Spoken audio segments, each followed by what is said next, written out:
Hello friend, જય શ્રી કૃષ્ણ. હું હેનલ પટેલ કાના કિચનમાં તમારું સ્વાગત કરું છું. શિયાળાની ઠંડીમાં ખાવાની મજા આવે અને ઊંધિયાને ટક્કર મારે તેવું આજે આપણે દાણા મુઠિયાનું શાક બનાવીશું, જે ઝટપટ બનીને તૈયાર થઈ જશે અને તમારે વધારેમાં વધારે મહેનત કરવાની પણ જરૂર નહીં પડે અને શાકનો ટેસ્ટ એકદમ સરસ આવશે. તો દાણા મુઠિયાનું શાક બનાવવા માટે અહીંયા મેં 1 કપ જેટલે તુવેરના દાણા લીધેલા છે. એને સાફ કરીને આપણે દાણાને આ રીતે લઈ લેવાના છે. હવે એક પેનની અંદર મીઠું, હળદર એડ કરવાની છે, અડધી ચમચી જેટલી, અને 1 થી 2 ગ્લાસ જેટલું આપણે પાણી એડ કરવાનું છે. ને પાણી એડ કરીને તુવેરને સારી રીતે આપણે બાફી લેવાની છે. તુવેર એકદમ સરસ રીતે બફાતા 8 થી 9 મિનિટનો ટાઈમ લાગતો હોય છે. ફ્રીઝમાં મૂકેલી તુવેર હશે તો તમારે વધારે ટાઈમ લાગશે, પણ રૂમ ટેમ્પરેચરવાળી તુવેરના દાણા હશે તો એકદમ ઝટપટ તૈયાર થઈ જશે. તો તમે જોઈ શકો છો તુવેરના દાણા એકદમ સોફ્ટ થઈ ગયા છે. તો હવે આપણે એને આ રીતે કાઢી લેવાના છે. હવે એક બાઉલની અંદર અહીંયા મેં રોટલી કરતાં જાડો લોટ એટલે કે ભાખરીનો લોટ 1 કપ લીધો છે. 1 ચમચી જેટલો ચણાનો લોટ, બેસન લેવાનું છે ઝીણું, અડધો કપ જેટલી મેથી અને 2 થી 3 ચમચી જેટલા લીલા ધાણા, સ્વાદ પ્રમાણે મીઠું, અજમો એડ કરવાનો છે મસળીને, આદુ મરચાંની પેસ્ટ, હળદર, ધાણા જીરું, લાલ મરચું પાવડર અને ચપટી એવી હિંગ અને 1 ચમચી જેટલું તેલ એડ કરીને મસળી લેવાનું છે. થોડું પાણી એડ કરીને આ રીતે સ્મૂથ લોટ બાંધી દેવાનો છે. ફરીથી થોડું તેલ એડ કરીને એકદમ સારી રીતે મસળીને 2 થી 3 મિનિટ રેસ્ટ આપ્યા પછી નાના બોલ્સ તૈયાર કરી લેવાના છે. દાણા મુઠિયાના શાકમાં હું આ રીતે એકદમ નાની સાઇઝના મુઠિયા બનાવી રહી છું. તમે લાંબા કે મોટી સાઇઝના પણ કરી શકો છો.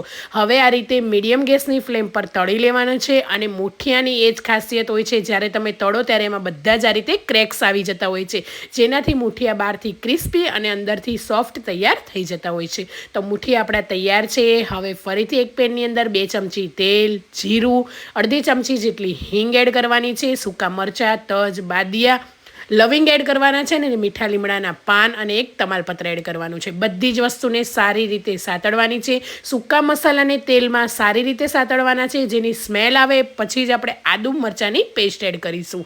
અને આ રીતે 1 ટેબલસ્પૂન જેટલી આદુ મરચાંની પેસ્ટ છે, એને પણ એકદમ સારી રીતે કલર ચેન્જ થઈ જાય ત્યાં સુધી રહેવા દઈશું. અને અહીંયા મેં 2 ડુંગળીની આ રીતે એકદમ ઝીણી ફાઇન પેસ્ટ કરેલી છે અને અડધી ચમચી મીઠું એડ કરીને સારી રીતે મિક્સ કરી લઈશું. હવે ઢાંકીને ડુંગળી સતળાઈ જાય ત્યાં સુધી આપણે એને રહેવા દઈશું. ડુંગળીનો કલર ચેન્જ થઈ ગયો છે, તેલ ઉપર આવવા લાગ્યું છે. તો હવે અહીંયા મેં 2 નાના ટામેટાં લીધા છે, એકદમ દેશી ટામેટાનો ઉપયોગ કર્યો છે. એની આ રીતે પેસ્ટ કરીને એડ કરી દેવાની છે.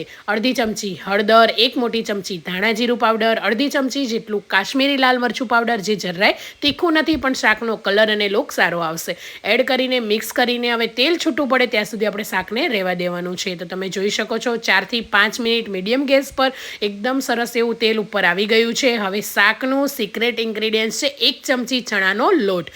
1 ચમચી ચણાનો લોટ એડ કરવાથી શાકમાં લચકપણું સરસ આવશે અને શાકમાં બાઇન્ડિંગ સારું આવશે. અને અહીંયા મેં 3 થી 4 ચમચી જેટલી જે ધાણાની દાંડલીનો ભાગ હોય છે, જે એને એડ કરવાનો છે.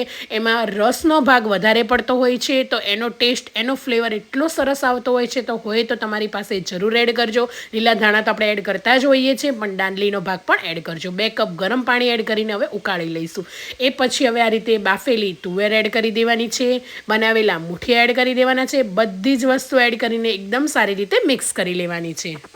મુઠિયા અને તુવેર આપણે લાસ્ટમાં એડ કરવાના છે. જ્યારે ગરમ પાણી એડ કરીને પાણીને એકદમ સારી રીતે ઉકાળી લેવાનું છે, પછી એડ કરવાના છે. કેમ કે મુઠિયા એડ કરશો તો તમારો જે રસો છે એકદમ સરસ રીતે ઘટ થઈ જશે. અને જો તમારે વહેલા જમવા બેસવું હોય તો તમે મુઠિયા એડ કરી શકો છો, અને થોડી વાર હોય તો થોડી વાર પછી મુઠિયા એડ કરવાના. કેમ કે મુઠિયા એડ કર્યા પછી ગ્રેવી ઘટ થઈ જતી હોય છે. તેલ છૂટું પડી જાય ત્યાં સુધી આપણે રહેવા દઈશું.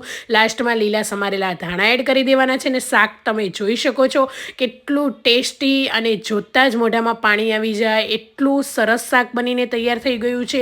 આ શાક અત્યારે શિયાળાની ઠંડીમાં જરૂરથી બનાવજો. અત્યારે સિઝનમાં બધા જ વેજીટેબલ સારા આવતા હોય છે, એટલે આ શાક બનાવીને જો ના ટ્રાય કર્યું હોય તો એકવાર જરૂરથી ટ્રાય કરજો. અને આ શાક બાજરીના રોટલા સાથે તો ખાવાની એટલી મજા આવે છે.